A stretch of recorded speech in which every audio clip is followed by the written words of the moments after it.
ಅದು ಅವರ ಪಿಕ್ಚರ್ಗಳಾಗಿರಬಹುದು, ಇಮೇಜಸ್ ಆಗಿರಬಹುದು, ಅಥವಾ ಬೇರೆ ಯಾವ್ದೋ ಕಂಟೆಂಟ್ ಆಗಿರಬಹುದು, ತಂದೆ ತಾಯಿ ವಿಷಯ ಆಗಿರಬಹುದು, ಏನೇ ಇರ್ಬೋದು, ಅವರಿಗೆ ತಂದೆ ತಾಯಿಗೆ ಹೇಳ್ಕೊಳ್ಳದೆ ಇರುವಂತಹ ಯಾವ್ದೋ ವಿಷಯದಲ್ಲಿ ಸಿಕ್ಕಾಕೊಂಡು ಈ ರೀತಿ ಆತ್ಮಹತ್ಯೆ ಮಾಡ್ಕೊಂಡ್ರ, ಗೇಮ್ ಇಂದ ಆತ್ಮಹತ್ಯೆ ಮಾಡ್ಕೊಂಡ್ರ, ಅಥವಾ ಅವರ ತಂದೆ ತನಗೆ ಆ ಮೊಬೈಲ್ ಬೇಕು ಅಂತ ಹೇಳಿ ಇಸ್ಕೊಂಡಿದ್ದಕ್ಕೆ ಅವ್ರು ಹಠಕ್ಕೆ ಬಿದ್ದು ಈ ರೀತಿ ಮಾಡಿದ್ರ, ಹೀಗೆ ಹಲವಾರು ಪ್ರಶ್ನೆ ತಲೆಗೆ ಬಂತು ನನಗೆ. ಯಾಕೆಂದ್ರೆ ಮಕ್ಕಳಿಗೆ ಮನಸ್ಸಿನಲ್ಲಿ ಆಟ ಇರುತ್ತೆ ಹೊರತು ಜೀವನವನ್ನ ಕಳ್ಕೊಳ್ಳೋ ಅಷ್ಟು ದೊಡ್ಡ ನಿರ್ಧಾರವನ್ನ ತಗೊಳ್ಳೋ ಹೌದು.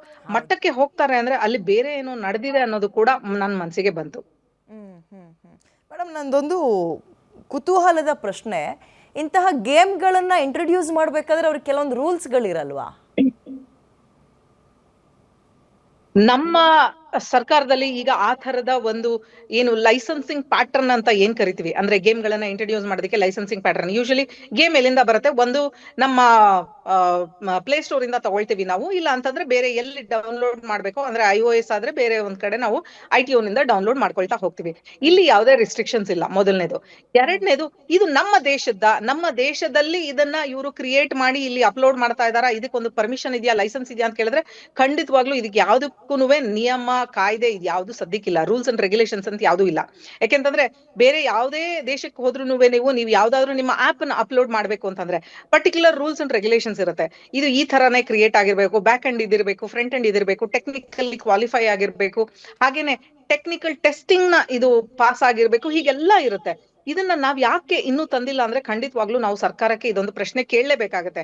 ಇವತ್ತು 3 ಜನ ಹೆಣ್ಮಕ್ಳು, ನಾಳೆ ದಿನ 30 ಜನ ಹೆಣ್ಮಕ್ಳು ಅಥವಾ ಬೇರೆ ಮಕ್ಕಳು ಅಥವಾ ದೊಡ್ಡವರು ಯಾರು ತಮ್ಮನ್ನ ತಾವು ಇಲ್ಲಿ ಅರ್ಪಿಸ್ಕೊಳ್ತಾರೆ. ಯಾಕೆಂತಂದ್ರೆ ಇಲ್ಲಿ ಇವ್ರು ಯಾತಕ್ಕೋಸ್ಕರ ಜೀವ ಕೊಟ್ರು, ಎಲ್ಲರೂ ಹೇಳ್ತಾ ಇರೋದು ಇಲ್ಲಿ ಗೇಮಿಂಗ್ ಅಲ್ಲಿ ಅವರು ಇನ್ವಾಲ್ವ್ ಆಗಿದ್ರು ಅಂತ. ಗೇಮಿಂಗ್ ಅಲ್ಲಿ ಇನ್ವಾಲ್ವ್ ಆದ್ರೆ ಗೇಮ್ ಅನ್ನ ಬ್ಲಾಕ್ ಮಾಡೋದಕ್ಕೆ ನಮ್ಮ ಸರ್ಕಾರದಿಂದ ಸಾಧ್ಯ ಇಲ್ವಾ? ಖಂಡಿತವಾಗ್ಲೂ ಇದೆ.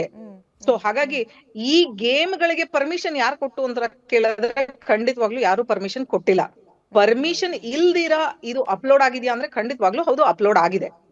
ಸೊ ಪ್ಲೇ ಸ್ಟೋರ್ ಅಥವಾ ಆ್ಯಪ್ ಸ್ಟೋರ್ಗಳಲ್ಲಿ ಲಂಗು ಲಗಾಮ್ ಇಲ್ದಂಗೆ ಯಾವುದನ್ನು ಬೇಕಾದರೂ ಏನು ಬೇಕಾದರೂ ಡೌನ್ಲೋಡ್ ಮಾಡ್ಕೋಬೋದು, ನೋ ರಿಸ್ಟ್ರಿಕ್ಷನ್ಸ್ ಹಾಗಾದ್ರೆ ಅದಕ್ಕೆ ಯಾರನ್ನು ಬ್ಲೇಮ್ ಮಾಡೋದು ಅವಾಗ? As of now there is no restrictions. ಈಗ as of now there is no restrictions. ಯಾಕೆಂತಂದ್ರೆ ನೀವು ನಿಮ್ಮ ಆಪ್ ಸ್ಟೋರ್ ಗಳಿಗೆ ಹೋದಾಗ ನೀವು ಎಲ್ಲವನ್ನ ಡೌನ್ಲೋಡ್ ಮಾಡಬಹುದು, APK ನಲ್ಲೂ ಡೌನ್ಲೋಡ್ ಮಾಡಬಹುದು. ಬಟ್ ಆಸ್ ಆಫ್ ನೌ ನೀವು ಪ್ಲೇ ಸ್ಟೋರ್ ಗಳಲ್ಲಿ ಹೋದಾಗ ಡೌನ್ಲೋಡ್ ಮಾಡಬಹುದು.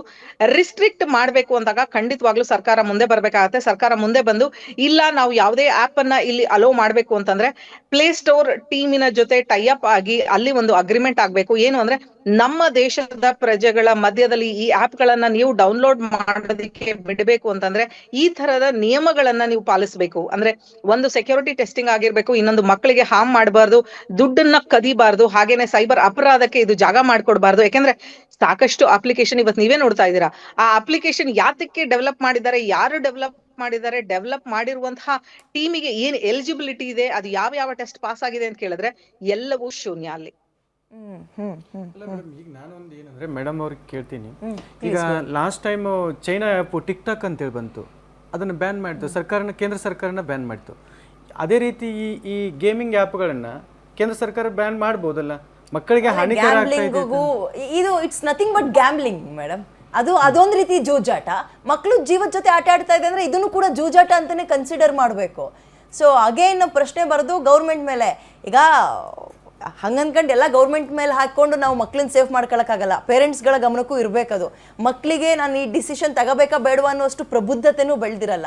ಈಗ ಯಾರನ್ನು ಪ್ರಶ್ನೆ ಮಾಡಬೇಕು, ಪೇರೆಂಟ್ಸ್ನ ಮತ್ತು ಗೌರ್ಮೆಂಟನ್ನ ಅಂತ ಪ್ರಶ್ನೆ ಬರುತ್ತೆ. ಶುಭಮಂಗಳ ಮೇಡಮ್. ಖಂಡಿತವಾಗ್ಲೂ ಇದು ನಾನು ಆಗ್ಲೇ ಹೇಳ್ದಂಗೆ 3 ಜನನ್ನ ಪ್ರಶ್ನೆ ಮಾಡ್ಬೇಕು. ಒಂದು ಶಾಲೆಯಿಂದ, ಎರಡನೇದು ಶಾಲೆ ಅಥವಾ ಕಾಲೇಜ್ ಎಲ್ಲಿರ್ತಾರೋ ಅಲ್ಲಿ, ಹಾಗೆ ತಂದೆ ತಾಯಂದ್ರ, ಹಾಗೆ ಸರ್ಕಾರವನ್ನ, 3 ಕಡೆಯಿಂದ ಪ್ರಶ್ನೆ ಬರ್ಲೇಬೇಕು. 3 ಜನ ಇವ್ರನ್ನ ಕಾಪಾಡ್ಲೇಬೇಕಾಗತ್ತೆ. ಯಾಕೆಂತಂದ್ರೆ ಸ್ಕೂಲಲ್ಲಿ ಏನ್ ಹೇಳ್ಕೊಡ್ತಾರೋ ಅದು ಮಕ್ಕಳಿಗೆ ಫೈನಲ್. ತಂದೆ ತಾಯಂದ್ರು ಅದಕ್ಕೆ ಮೀರಿ ಏನಾರ ಹೇಳಿದ್ರೆ ಇಲ್ಲ ಇಲ್ಲ ನಮ್ ಮಿಸ್ ಹೇಳಿದಾರೆ ಇದೇ ಕರೆಕ್ಟ್ ಅಂತಾರೆ. ಸೊ ಸ್ಕೂಲಿಂದನೂ ಕರೆಕ್ಟ್ ಆಗಿ ಗೈಡ್ ಮಾಡ್ಬೇಕು.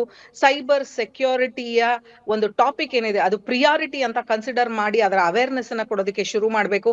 ಹಾಗೇನೆ ಅದರಲ್ಲಿ ಇವ್ರು ಈ ರೀತಿಯಾದ ಗೇಮ್ಗಳಲ್ಲಿ ಸಿಕ್ಕಾಕೊಂಡ್ರೆ ಯಾವ ರೀತಿ ತೊಂದರೆ ಆಗುತ್ತೆ ಅಂತ ಸ್ಕೂಲ್ಗಳಲ್ಲೂ ಅವೇರ್ನೆಸ್ ನ ಸ್ಪ್ರೆಡ್ ಮಾಡಿ ಮಾನಿಟರ್ ಮಾಡೋದಕ್ಕೆ ಶುರು ಮಾಡ್ಬೇಕು. ಯಾಕಂದ್ರೆ ಟ್ರಾಫಿಕ್ ಮಾನಿಟರಿಂಗ್ ಇಸ್ ಎಸ್. ಎರಡನೇದು ಮನೆಯಲ್ಲಿ ತಂದೆ ತಾಯಂದ್ರು ರೂಮ್ ಅಲ್ಲಿ ಮಕ್ಕಳಿಗೆ ಸಿಸ್ಟಮ್ಗಳನ್ನ ಹಾಕ್ಬಿಟ್ಟು ಅಥವಾ ಫೋನ್ಗಳನ್ನ ಕೊಟ್ಬಿಟ್ಟು ರೂಮ್ ಅಲ್ಲಿ ತಮ್ಮನ್ನ ತಾವು ಲಾಕ್ ಮಾಡ್ಕೊಂಡು ಕೂತ್ಕೊಂಡು ಏನನ್ನೋ ಮಾಡ್ತಾರೆ ಅಂದಾಗ ಖಂಡಿತವಾಗ್ಲೂ ಅದನ್ನ ಎನ್ಕರೇಜ್ ಮಾಡಬೇಡಿ. ನೀವು ಅವ್ರ ಜೊತೆಗೆ ಕೂತ್ಕೊಂಡು ಸ್ನೇಹಿತರಾಗಿ ಅವ್ರ ಜೊತೆಗೆ ನೋಡಿ ಏನ್ ಮಾಡ್ತಾ ಇದ್ದಾರೆ, ಯಾವ ತರ ಗೇಮ್ಗಳಲ್ಲಿ ಇನ್ವಾಲ್ವ್ ಆಗ್ತಾ ಇದ್ದಾರೆ, ಸೋಷಿಯಲ್ ನೆಟ್ವರ್ಕ್ ಅಲ್ಲಿ ಹೇಗೆ ಅವರನ್ನ ಅವರು ತೊಡಗಿಸ್ಕೊಳ್ತಾ ಇದ್ದಾರೆ, ಯಾರನ್ನ ಫ್ರೆಂಡ್ ಮಾಡ್ಕೊಳ್ತಾ ಇದ್ದಾರೆ, ಯಾವ ಮೆಸೇಜ್ ನ ನೋಡ್ತಾ ಇದ್ದಾರೆ, ಯಾವ ಮೆಸೇಜ್ಗೆ ರೆಸ್ಪಾಂಡ್ ಮಾಡ್ತಾ ಇದ್ದಾರೆ. ಯಾಕಂದ್ರೆ ಪೇರೆಂಟಲ್ ಕಂಟ್ರೋಲ್ ಆಪ್ಗಳು ಇವತ್ತು ಸಾಕಷ್ಟು ಅವೈಲೇಬಲ್ ಇದೆ, ಅದನ್ನ ಉಪಯೋಗಿಸಿ. ಮಕ್ಕಳಿಗೆ ನಿಮ್ಮ ಒಂದು ಮಾರ್ಗದರ್ಶನ ಬಹಳ ಮುಖ್ಯ.